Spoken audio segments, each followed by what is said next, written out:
Before I start this video, I just wanted to quickly let you guys know that this video was meant to come out back in October, but a lot of shit happened at once. I went to Power Trip, which was a ton of fun, but when I came back from California, I found out my fucking pipes exploded and my fridge broke. On top of that, a bunch of bills piled up and I had to work a shitload more hours to pay for it all. Also, someone went and blew up my mailbox with their car and also my trash bin, and I had just, a lot of stuff at once, and I lost a lot of motivation to do stuff. Me recording this today is actually my first day off in like 3 weeks, really. But now I'm back at 40 hours a week, so I have a lot more time to work on videos, so I just wanted to let you guys know what was going on. Anyway, enjoy the video.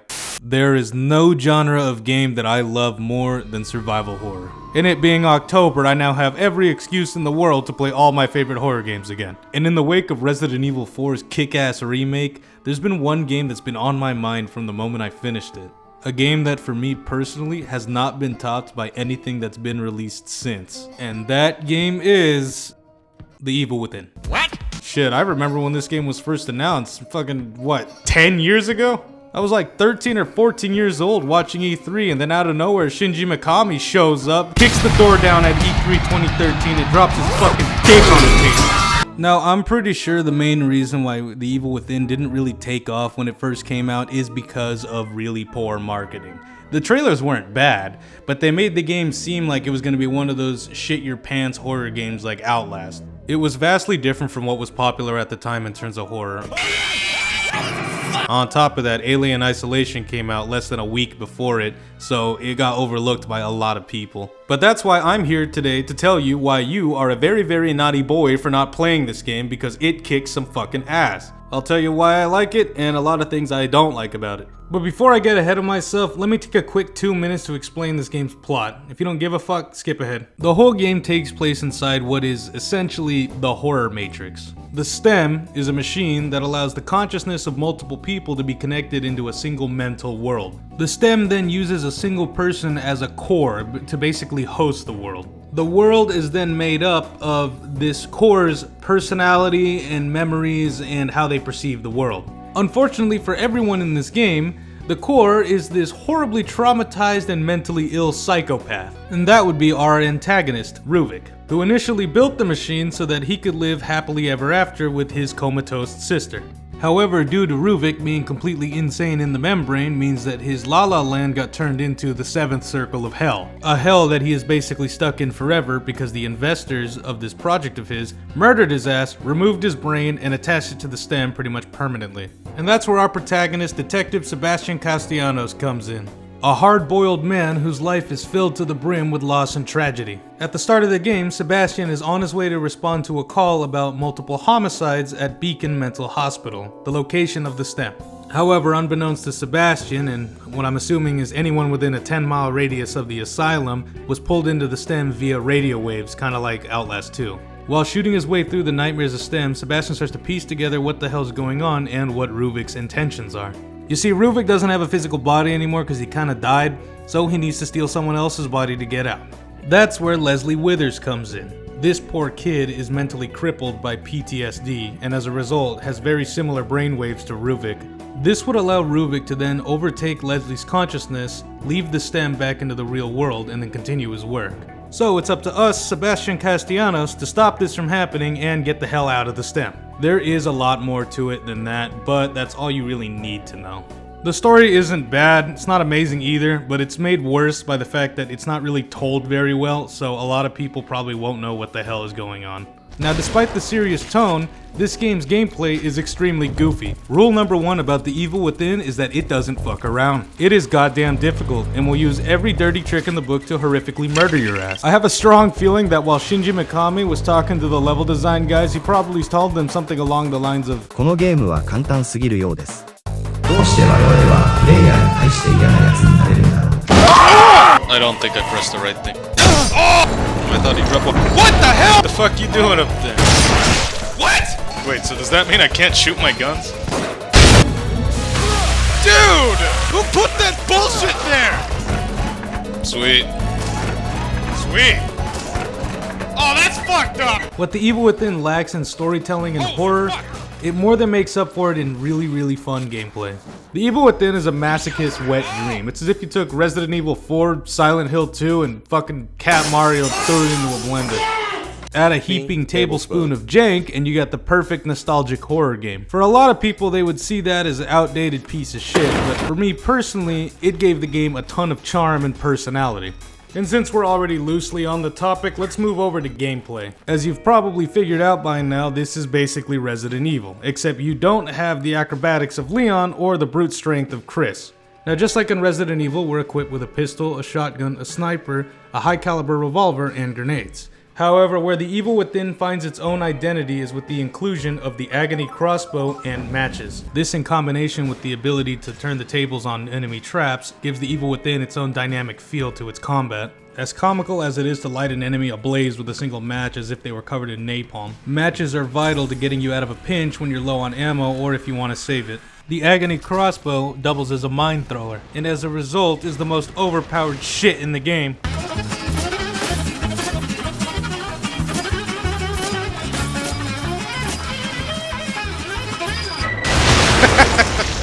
Fucking pussy. Yeah, this thing could do anything. Well, almost anything. God damn it. I was trying to draw a cock while I waited for my girlfriend to come out of the shower, but, well, I guess 9's the limit.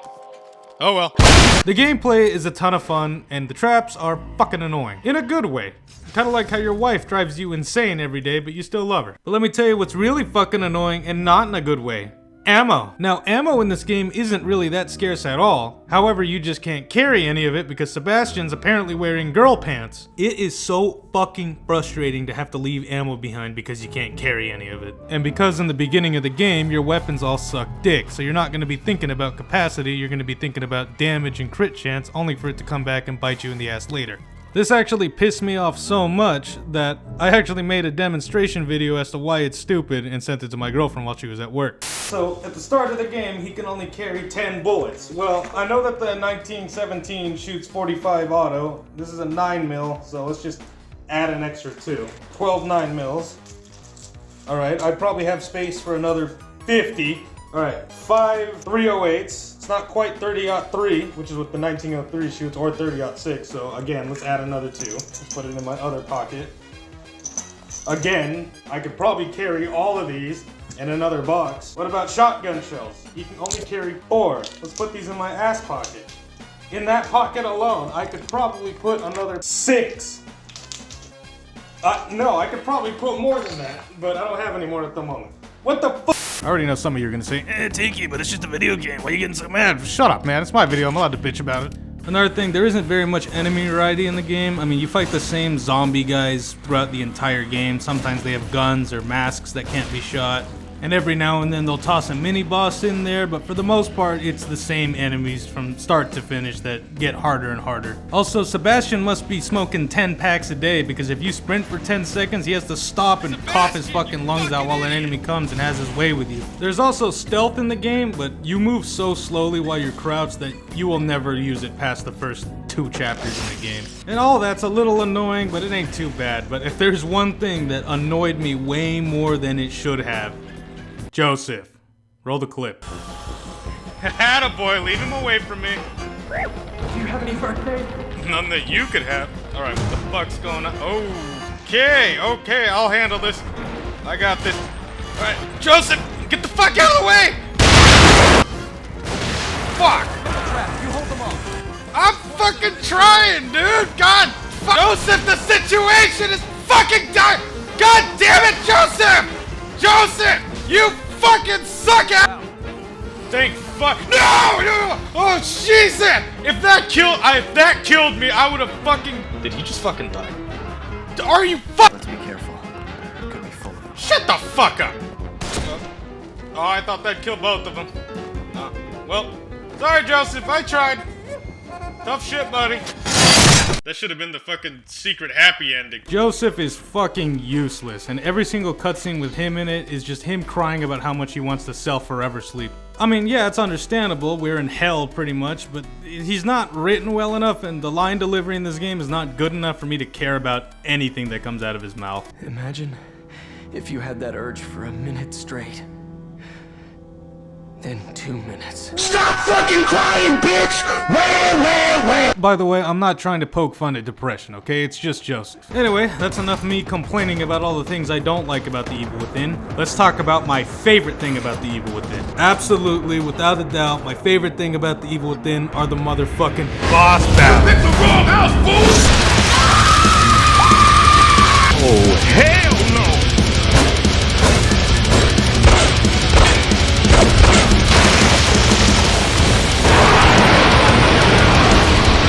There's one thing no one can deny is that The Evil Within absolutely nails the boss fights. And holy shit, are there a lot of them. They all look badass, and they're ball-stompingly difficult without being bullshit. Well, except for this one, he's impossible.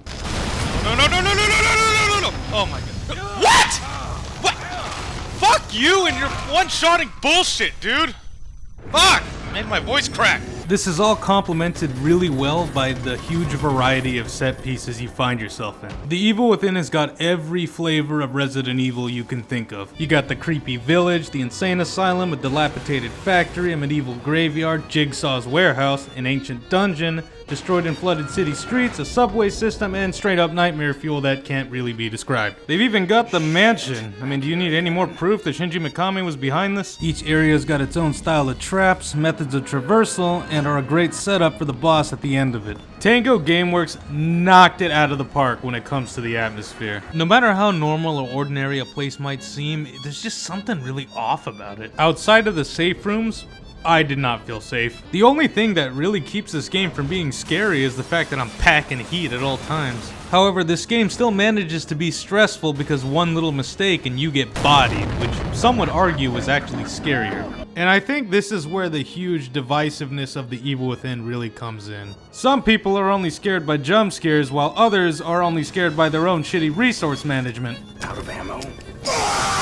And The Evil Within is one such game where you can be soft-locked because you try to John Wick your way through the whole game only to have no ammo and have no way to progress. And some of you might think that's bullshit, but I love it. To me, The Evil Within is a flawed masterpiece, and personally, its imperfections just add to its charm.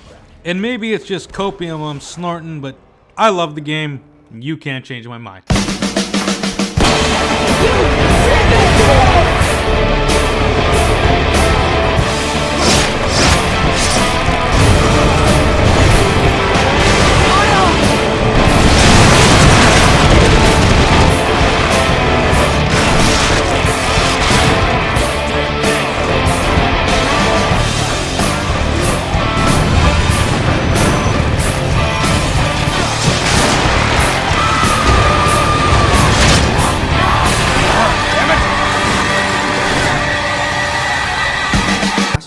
Hospital! What the fuck? One last thing before I'm done, just cause I know someone's gonna bring it up in the comments. I know the second game exists, and yes, I've played it, and I don't hate it, I actually do kinda like it, but I just don't think it's as good as the first game. But it's been years since I've played it, so I asked Anxietony to go ahead and give his opinion on it. Take it away, dude. Alright, so first, let me just say that The Evil Within 2 is a good game, and I like it, but whenever I play it, I always find myself just wanting to play the first game instead. And I think that's due to something I call Ruvik's feet are visible in most of his cutscenes. Rubik's feet are what? The Evil Within 1 is charming, and also kinda clunky. For me, it feels like some of that charm was lost between 1 and 2. Gameplay-wise, I'm not really sure how to describe it any other way than urgent. The Evil Within 1's combat felt like it had a lot more urgency to me. You're constantly avoiding all sorts of traps or setting up your own, and just sort of wrestling with the fact that running isn't really an option when Sebastian's lungs could burst at any given moment. Those are just a couple things, and of course, it's all subjective. At the end of the day, both games are good. The Evil Within 1 just tickles me in ways 2 never could, or ever will. Thank you, Tony. That would have taken me a whole 10-minute video to explain. By the way, go check out Anxietony's stuff. He plays both games on the ball stepping difficulty, which is something I couldn't do in a million years. Anyways, that's it for this video. Sorry it took 3 freaking months to come out, but as we all know, being an adult is really time consuming. Make sure to like and share the video, it helps me out a ton, and if you really like the video, then hit that subscribe button to make me feel good about myself. And speaking about feeling good, holy shit, where did you all come from? Seriously, this explosion in views and subs has been nothing short of awesome. I want to thank every single one of my viewers and subscribers. You guys all fucking rock, and I'll see you guys in the next one.